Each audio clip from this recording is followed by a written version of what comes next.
So welcome to Digital Freedom Festival, Mr. President. We just met a few hours ago. I had the pleasure of visiting you in the palace. Mm-hmm. I'm very happy that you're here. You see some of the mobile phones being raised. Now we're talking about digital culture and politics today, and maybe a little bit also about your personal story.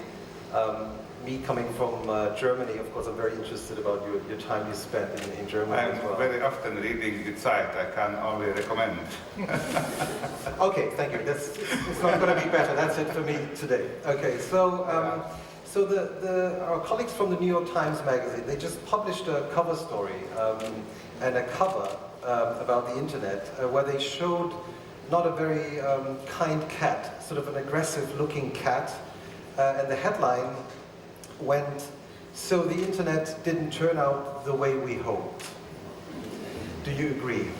Yes, I agree, because maybe 20 years ago there was big hopes concerning internet, that internet will solve practically all problems.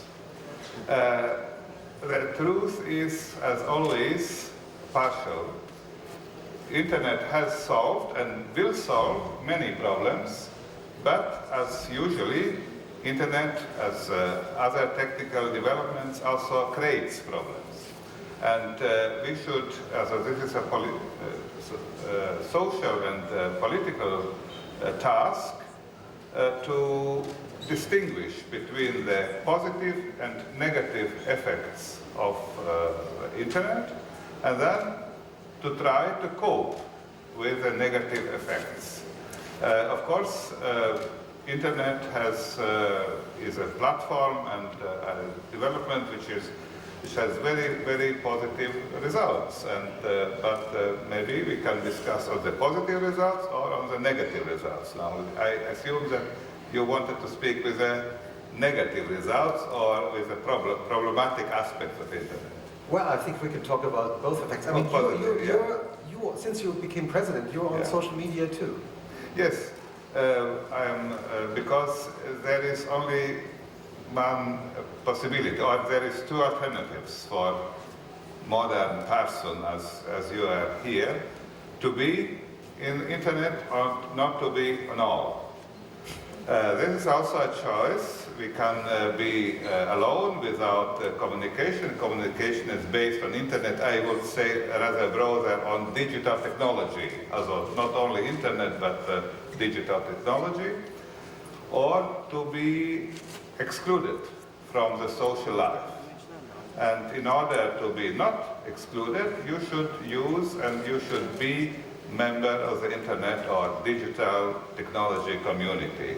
And I think 90% of all members of society and 100% of politicians had chosen to be within the community. So but what's there are also problematic aspects. So, yes. so what's so problematic about it? I mean, we just posted a video on TikTok before you came to the stage, and my co-host, she basically gave away live on stage all her data from Facebook to TikTok. So, so is that what you're talking about? Yes.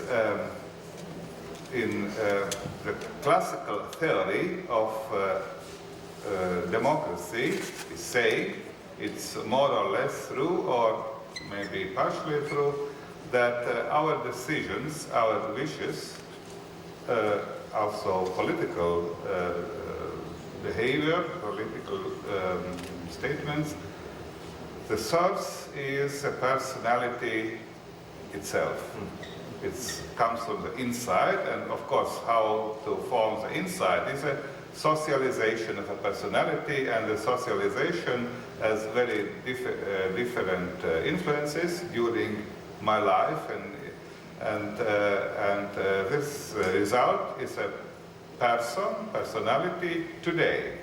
Today the personality is a little bit different from your personality yesterday. And tomorrow will also be a little bit different. Yeah, after this talk. Yeah, of course. So, this is a classical approach. And also the democracy is accepting this approach, that the person is socialized, and of course the decisions or behavior of the personality depends from the socialization and also from the free will. And free will is a very important term in this respect. I would say not internet and also not digital technology as such, but the use of digital technology by social media especially, and also by internet, the result is, or the precondition for using of the technology is that you allow to monitor you.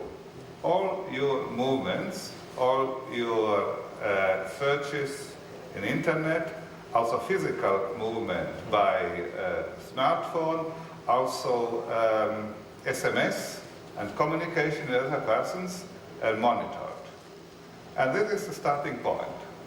If a person is constantly monitored, it's relatively easy by algorithms to predict the behavior of the person, and the algorithms are becoming better and better, and that means it's better and better to produce a profile of a person.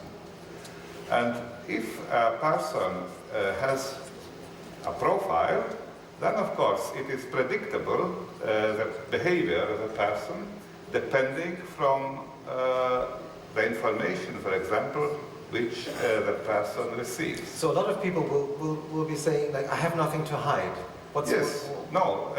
Nothing to hide, of course. But on this way, you are getting personalized information, more or less.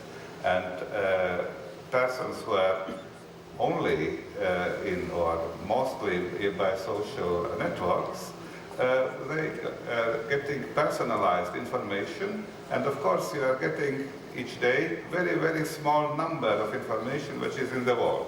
But this small number of information, small amount of information, is designed specially for you. And that means it is possible, relatively easy, to manipulate the people, to overcome the free will, the classical free will of the people. For example, in order, it's nothing special, to buy one product or not the other product. It's, for the democracy, maybe not so important. But it is also to manipulate the people depending from the information which we are getting. For example, to choose one party by the election and not the other party by the election. And this is already a question for democracy. That means the business model of social networks and big internet concerns, this is a business model is such that the personalized information can also influence your behavior, including political behavior. And I will add also, we are living in democratic societies, but the same instruments are easily to use also in authoritarian regimes. One big country, I will not name because I am president here, has introduced... You mean China? This is your opinion. So, has introduced a social ranking system. And depending from the points which you are getting from the social ranking, you can have some benefits or some negative results. And that means that this is an overall system with an aim to mainstream the people. So if you are behaving like mainstream, and it is wished by the regime, you should be mainstream. It's easier to administer, to govern such people, which is mainstream. Then, of course, this is a kind of tool to stabilize such a system. And I think this is a dystopia for democracy. But the tools are already here by us, the same tools. So it depends how they are used. And we have also this Cambridge Analytica and other scandals. Other scandals that also in democratic societies, such tools can be used for political, for undue political influencing. So as a president of a country, what do you actually do against all this? The starting point is to discuss that, to raise awareness, because I assume that the awareness of the society concerning these threats for democracy are relatively low, especially the younger generation. This is a starting point for each political development to raise the awareness of the problem. I can mention maybe the climate issue. 20 years ago, the climate issue was already, technically speaking, already there in the last 20, 30, 40 years, the pollution of the air, for example. But the awareness of the society is maybe more or less reached a political level 10 years ago only, after the technical development. And there was raising political awareness in the society concerning climate issue, and that it leads to certain also political decisions in the last years only. For the Paris Climate Agreement is only 4 years old. And European Union has put the climate issue now by the new Commission von der Leyen as a first level issue. So did it take? It takes time. But did it take Greta? Greta has also contributing to this raising of awareness in the society in a very effective way.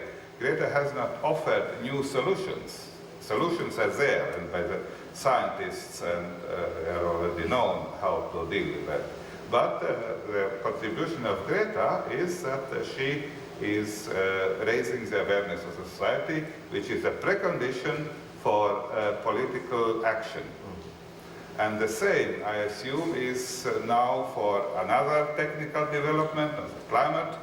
It is the influence of the digital technology to the society as a society and on the democracy. So but the starting point is each time very simple. This is a constant monitoring of the people. So, I mean, everyone's thinking now, okay, so everyone's monitoring me. Yeah. How do you deal with this as the president of your country? I mean, how many smartphones do you have? What kind of tools do you use personally? So I said already, it's very difficult to avoid that for a person. It is possible to use some tools, and I'm using all the tools which are available. For example, VPN, English. VPN? VPN, yes, VPN. I'm using all these so that not to discover the IP address. Right. And I'm switching off all the possibilities to follow me by geolocation and so forth. But it is not possible at all. It's only a small part which is possible to switch off. And I assume that, so to say, I have given quite the same amount of my personal data as each of you here to the big data system. And of course, the big data system is answering to me with my profile, which is very precise. Now, Mr. President, me coming from Germany, in preparing for this conversation that we're having today, I of course was stunned by your life, the many changes you had in your life, and I would just like to ask you a few questions about the way how you came here to become the president of your country this summer, and I surprisingly found out that a visit of President Nixon in 1972, coming to the Soviet Union, kind of gave your parents a possibility of moving to Germany. To leave the Soviet Union, because my father was not very satisfied with the Soviet occupation regime here in Latvia. He had subscribed some memorandums to the regime representatives in Moscow, and that means he was not a good Soviet citizen. And just before the visits, it was a very important visit of the President Nixon to Soviet Union in Moscow. As a sign of goodwill, the Soviet regime said to several thousands such persons which were not very satisfied with the regime, you can leave the country. and also my family, or the family of my father, but also one of the several thousand families which could leave the Soviet Union and be then settled in Germany. You were 17 years old when you moved to Germany. I guess you didn't speak a word of German, right? No, I haven't speak German, and then first time I continued my school education in a special school in Germany. It is Latvian Gymnasium, Latvian school in Münster, also in Western Germany, where in Latvian language. Then I finished this school, and I started to study at the University of Hamburg chemistry because of the recommendation of my parents, because chemistry is a serious profession, and it's always, you can use in all countries, by all regimes. That's what they told you? Yeah. Yes, they told me that it's something serious. So when did you change from becoming a chemist to becoming a lawyer in the first place? I mean, you started studying law. Yes, I studied 2 years chemistry, but then I felt that chemistry is, I have not very good talent to be a chemist. So I was, of course, because of my father, politically interested as a student, as a young man, and of course I changed then to law, and I studied all other courses, because as I studied in Germany in the 70s and the beginning of the 80s, it was different from the situation now. There was a system called academic freedom of Humboldt's ideal. Academic freedom, that means if you are admitted as a student in one university, you have not a very firm plan of studying. It is only recommendations. You can take all courses what you want. And also after the course, you can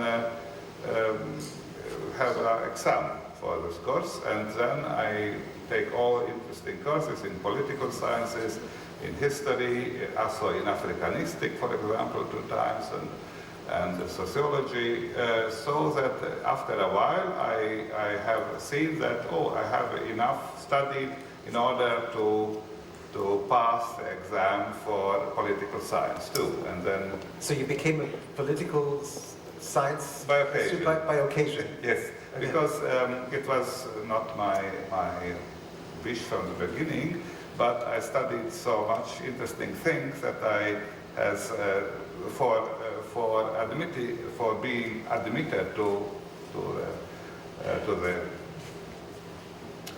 final examination for political sciences, you should have examinations in maybe 10 or 12 specific courses, and I had it. Then I have asked me to admit for the examination for political science, and then I became political science too. But this is a little bit different, but also I finished studies in law. So you lived in Hamburg for most of the 80s. You worked as a political advisor also at the time. Is it true that 30 years ago, in the summer of 1989, you were one of the advisors for the German Chancellor, Helmut Kohl at the time, to talk about a new way of the two Germanys. Yes, it was not advisor. I worked at the University of Kiel, and then I worked at the University of Göttingen. In University of Göttingen, it was an institute for, in German it calls Institut für Osteuropa und Deutschlandforschung. Also Institute for Eastern European and German researchers. And this institute was involved in a very small period of time, 89. There was an idea, because there was already demonstrations in the GDR, in the former Eastern Germany, but the regime was still in power. And there was also initiative from the Western German government, maybe we can achieve something, a confederation of the two German states. So to say, now we have, in Germany there's only one Germany. But there was idea in order to promote the process of change in Eastern Germany to agree with the confederation. Western Germany and Eastern Germany will build a confederation. But it was only for 2-3 months, such an idea by the German government, and our institute was involved in the preparation of legal preconditions for such confederation. But it happens very good that it was never necessity to build this confederation, because Eastern Germany, the regime in Eastern Germany crashed anyway, and by some months later, Berlin wall falls, and then it was over, this idea. And a few months later, you wrote the Declaration of Independence for Latvia. Yes. How did that actually happen? You went to Riga? Yes, I was very often in Riga for a longer time, because I was advisor of the Popular Front. It was in Latvia, it was the leading political force in Latvia, and I was also a member of the council of the Popular Front, also at the same time. And of course, all Latvians wanted to have freedom and independence, but there was little, they have little thought about how to form this independence in judicial and political terms. And therefore, I prepared this draft for the Declaration of Renewal of Independence, which is a judicial document. And this was the basis for the renewal of independence on 4th of May 1990. It's a legal framework, also in Germany, by the reunification, elaborated a very long treaty with thousands of pages, how to reunify two states. Sounds very German. It is very complicated from a judicial constitutional point of view. Of course, the political will was there, and the same also in Latvia, the political will was there, and I tried to help to elaborate this judicial document, how to achieve that in reality. So in preparing for the talk, and I guess many in the audience know it, but I wasn't aware of the fact that you wrote the Preamble like 5 years ago for the Latvian Constitution. Yes, it's a different document. Yes. I prepared a Preamble for the Latvian Constitution because the Latvian Constitution was adopted 1922, and at the time, more or less all constitutions from the time were without such kind of preambles. It consists only of operational part, how the parliament is functioning, how the government is functioning, and so on. But modern constitutions nowadays consists also of I would say, a narrative, political narrative, why the state is necessary, what is the role of the citizen if in the state, and how the citizens can organize their political will in the state system.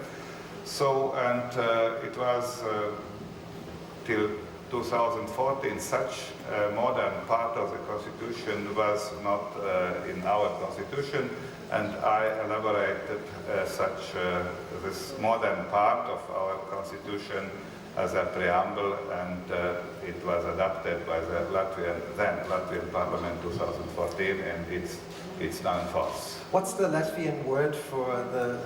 I forgot about the word, but that was. Yeah, this is a special Latvian word. It's not possible to translate. It's also included in this Latvian preamble, in the preamble of Latvian Constitution, which is not possible to translate. It means the historical experience of a nation. It's one word in Latvia, dzīvesziņa. It's a historical experience, more or less, or cultural experience of a nation, which forms the basis for that, how we are seeing the world. And you can say that Latvians are seeing the world differently as, for example, Chinese, as, for example, Bolivians, or the Germans, or the Swedes, depending from the historical memories, from the historical experiences. And this word is also included in this preamble, and means that we are respecting our historical experience in our behavior and in our politics. Now, when I arrived in Riga, I had some conversations with the younger generation growing up, within the EU, enjoying traveling all over the world, and they told me that for them, one of the big tasks in Latvian society is bringing together the different cultures, also the Russian-speaking population, like bridging the gaps between those parts of society. How do you see the situation? I think that is also a question of generations, because the older generation came from the Soviet Union, from Russia mostly, and Latvia was part of Soviet Union, occupied part, but nevertheless for the people which came from Russia, it was a Russian part of Russia. And of course, after the independence, renewal of independence, they have seen themselves as a minority in a different country, in a small country, not more a big country, but a minority in a small country. And I think that it's also psychologically sometimes difficult to adapt to the new situation. I can also see that now, for example, in South Africa, after the end of the apartheid regime, the white minority, which was a dominant minority, find themselves in a situation when there is a minority in a African or black-dominated society, and it's difficult to become from the dominated group to a group which is minority in a democratic society, and this creates some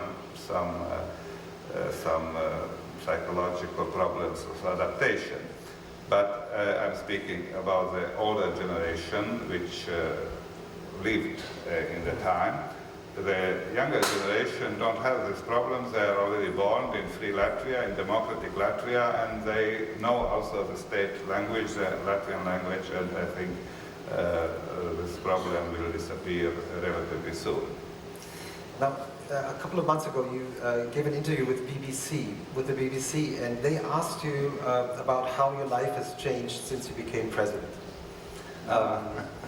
And one of the questions they asked is like, oh, do you still walk around for lunch in the old town of Riga and have lunch with your friends, or has it become more difficult? And your answer was, I don't have time for lunch anymore. Yeah. Yes, it's true. Do we have to worry about it? Yeah. So no, lunchtime is the best time to work, but then nobody is disturbing me. So this is one of the consequences to be president, but I am accepting willingly this consequence. What's your favorite dish in Latvian? Oh, that one, kartoffel. Potatoes? Potatoes, yes. It's a typical Latvian dish, potatoes with something, but always potatoes. Without potatoes, this is not a real dish. Yeah.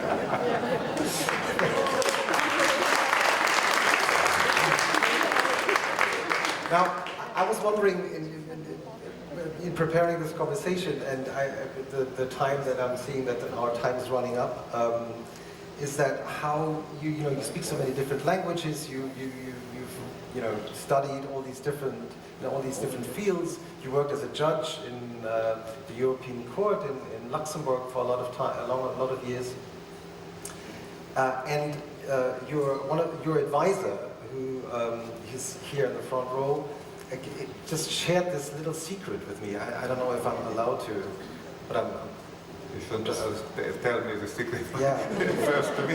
Okay, then we're just a few friends here. Okay, so. yes, yeah. So you have a very specific way of reading. Is that true? Yeah. Oh, that I can recommend really. This is as a student at the Hamburg University, I had a course of fast reading, quick reading. And this is a special method how to read quickly a page, and it helps to me very much, because since 40 years I'm reading in such way, but I cannot recommend to read this real literature, because in literature you should feel the feelings. But if you are reading news or some scientific articles, you can see the page as a driver. As a driver, car driver. As a car driver? As car driver, right. Yes. Car driver is seeing the whole picture together, not only one or two or three persons or a three, seeing all of the picture together. For example, now I'm seeing the picture with 200 people here, and then of course the trick is to divide the picture in four parts, and to look closer to 1, 2, 3, and 4. And then you can see the keywords, and then you can go further to the keywords, so to say, fast reading, when it is not necessary to have a very concentrated reading. And I would say 90% of all reading papers, it's enough to have this fast reading. But by this method, you can be a champion in reading in different books, 5 or 10 books in the week. So now we're all trying to figure out how we're going to do this. Would you give a course, like maybe a video course? Yes, I can give a course. I know that from my experience, it's already in the blood for me to read fast. So we're waiting for the digital course of the president, being able to read quicker than we all do. Thank you so much for this conversation, Mr. President. Thank you.